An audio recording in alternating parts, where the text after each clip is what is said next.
Um, Look, happy to be back out here. I think yesterday was a good day for us. Finally got some heat, but the guys did respond well. You got to find out different ways or figure out different ways to put adversity, and the sun is one of those things. Thought those guys pushed through. Excited to be back out here in pads, and really, look, we're close to a game now. We're less than a week away, so got to get ready to go. Sure, I was thinking about that game. Will Drake May play in the game? We're still having those conversations. Once again, look, maybe all the starters will play. I'm not sure at this present time. We'll see how we do today and how the guys kind of present the following, next couple of days. But, we'll have a lot of guys play. What's going into the thinking the last 2 days to give Drake and Jacoby the vast majority of the team reps and the other guys only a couple? We still talk about competition, and once again, I would say it's about the quality of the reps, and those guys earn your reps, and I think that's how we want to operate. One of the things that Pop talked about the other day was that he's anticipating more attention this year because of the way he played last year. How do you go about maybe kind of preparing for that? You talking about Pop Douglas? Yeah. Oh yeah. So look, Pop's a great player. If he's getting double teamed, it's better for everyone else. So I'm not sure how teams kind of look at him. He's a good player, and we'll see how on a game by game basis how they respond. What does he do on the practice field? When he's getting more reps lately, what does Pop do for you guys offensively? Well, first and foremost, it's just the quickness and the speed. He is a smaller guy, but he's very elusive, and just his ultimate competitive attitude, I think, really helps the offense go as far as energy is concerned. Do you have a tentative plan yet? You're a nice guy, man. It's Karen. I know. It's Karen. It is Karen. Mike, just shut up. I get that a lot. Do you have a tentative plan yet on how you do want to attack the 3 preseason games in terms of, who plays when you're going to incorporate the starters and backups? So we'll have a coordinator meeting later on. I kind of got some of their thoughts so far. I would say, it's even difficult when you practice against, let's say, the Eagles and then play in the game as well, like how much you want those guys to play. And then really our last game is on the road, so that's a dress rehearsal for our road trip. So we're still in conversation about that. I'll probably know by the end of the day. A couple of Judon questions for you. Was he not in lowers yesterday? It looked like he was just wearing sweatpants. Did he not have pads on? Judon had everything on, and he participated in every single drill. Team drills, individual drills. He did everything he had to do. You said the other day that Sometimes when they put pants on, you can't really tell. Yeah. But I think the shoulder pads kind of give it away. Well, so I was wondering if he had leg pads on. No, we don't do uppers. Either we're full pads or we're shells. You said the other day that the defense will always be ahead of the offense early in camp. I kind of spoke too soon because the offense is honestly, and I challenged the defense on that. Not to cut you off, but the offense the last couple of days, they've done well. Whether it's running the ball, the play action game, pushing the ball down the field, I think those guys are doing a good job. I was going to ask you, what's been the difference there for them? Well, look, they're playing with confidence right now. I'm talking about the offense. They're playing with confidence and getting more comfortable in the scheme, and the defense just has to play better, play with better fundamentals, play with better pad level, play with better just overall awareness. And I challenge those guys, and we'll see how they respond today. Jerod, we've seen some cornerbacks kind of rotate through, and I'm just curious, the depth there. You have guys like Marco, Isaiah Bolden. How do you feel like you guys are behind Gonzo? We feel pretty good at this time, and once again, those guys have to earn a role on this team, and it's not really just defense. You want your corners to be able to play special teams as well. So the battles will continue, and even with Gonzo, he has to go out here each and every day and push it. I always tell these guys that success is rented and not owned, and the rent's due every day, and that applies to Gonzo as well. Yep, right. We're through this point of camp, and we've seen the interior of the offensive line pretty much stay the same with Mike at right guard. Yeah. I know you've talked about best 5 no matter what, but are we getting to the point where you feel like you might feel like that interior, let's go with that? That's more of a question after the second preseason game, we'll have a better understanding of how we want that to operate. Do you guys need to know that? Do you think, how far in advance do they need to know where they're going to be in your mind? In my mind, after the second preseason game, it should be kind of set in stone. Not set in stone, but there'll be some smaller decisions to be made. But after the second preseason game, we'll know more. Jerod, going back to Matt Judon for a second, I know you said the expectation is they'll always practice.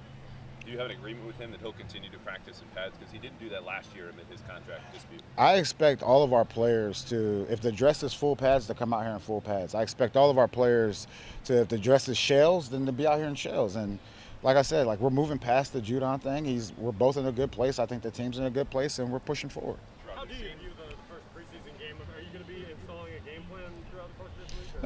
Honestly, I mean, it's more about who you're playing against. The first preseason game is a very basic game. It's all about fundamentals, running, tackling, all those things. That's the most important thing. We're not going to game plan against our first preseason game. We just won't do it. If they want to game plan against us, that's fine. But we need to be able to go out there and run our basic fundamental calls and run them at a high level.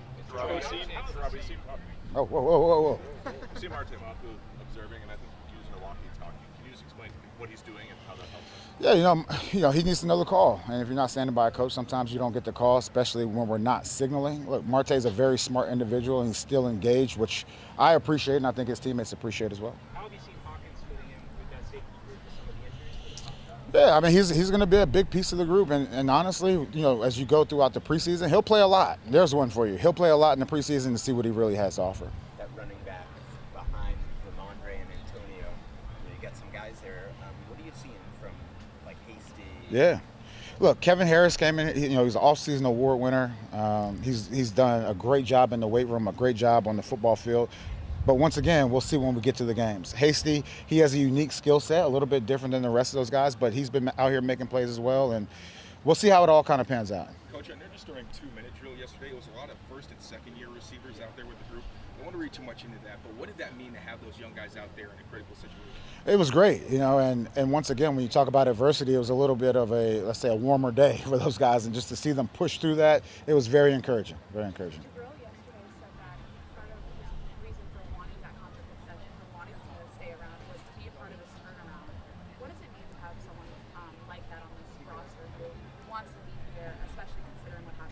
Hey, I mean, it's great, and hopefully these guys can feel the tide turning. And I was saying that, you know, the expectation is the expectation, and we talk about the North Star and it's winning, but you can't win without good players. And I'm happy to have Pep here and the other players that we re-signed that were already on our team before as we continue to build forward. So his energy and toughness, all that stuff, it encompasses what I believe a good defensive player, a good defensive team needs. Jerod, it's been an eventful week for any football team. The unfortunate Christian Barmore situation, obviously. Monday's practice was what it was. Just what's it like as a first-time head coach, kind of weathering some of these things? I mean, it was good. I mean, these things happen on every single team, and it's good to get that experience of dealing with, you know, frustrations and contract negotiations, frustrations on, you know, play time and things like that. It's part of the job, and you know, like my mom said, "Yo, you want to be a head coach, huh?" I do. But once again, look, it's a learning experience for me, and I will continue to evolve and just try to be a better coach every day, just how I expect our players to be better players every day. The last 2 days of practice have been pretty clean. Judon's been back. Does it feel like you've weathered the storm a little bit? Yeah, but once again, every day, you know, I had a conversation with Mike Tomlin at the ownership meetings. He was like, every day is different, and that's what it is. So just got to be ready to adjust. And I talk about mental agility all the time. You have to be able to change on the fly. You know, the opposite is rigidity, which I don't think I'm a rigid person, and willing to learn from other people. Coach, yesterday Calvin Anderson looked like he might have. Sorry. Yesterday Calvin Anderson looked like he might have gotten banged up, and not only did he come back to practice, but we saw him getting some reps out there, which looked like the top unit. What was going on there from your perspective? Not only see him get back out there, but also kind of bump up. Yeah, there's nothing more important than availability, and there's nothing more important than being out on the practice field. And you know, hat off to that guy for getting back out there. Obviously, it wasn't a serious thing, and once again, he's out there competing for a job. Jerod, how, if at all? You said last question, but I'm gonna give you one because I've known you for a long time. Yeah, it's all good. How, if at all, has what you've seen in the last 8 practices informed what you'll do with your practice plans for the next 3 leading up to the final? Are you changing anything based on what you've seen from the team? Well, now, you know, when you start to put games in there, you got to, you know, kind of approach a day or 2 out as a game week. And like I said, it's a dress rehearsal for us. It's a dress rehearsal, you know, during the game for all the coaches as well, who's on the headsets and things like that. So, you know, we'll still be out here competing to be on the New England Patriots roster and saying that we have to start getting ready for opponents. All right. Thank you, guys. Appreciate you guys.